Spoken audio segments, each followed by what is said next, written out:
presented by SK Music Recording Studio, Saharsa. Singer Arun Asik.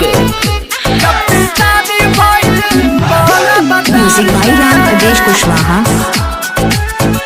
नाही हमके घुमावे नाई कार से, जब से शादी भइल भोला बतार से। नाही हमके घुमावे नाई कार से, जब से शादी भइल भोला बतार से। खाली बैठल रहेला ई पहाड़ पे, जब से शादी भइल भोला बतार से। म्यूजिक भाई राम प्रदेश कुशवाहा।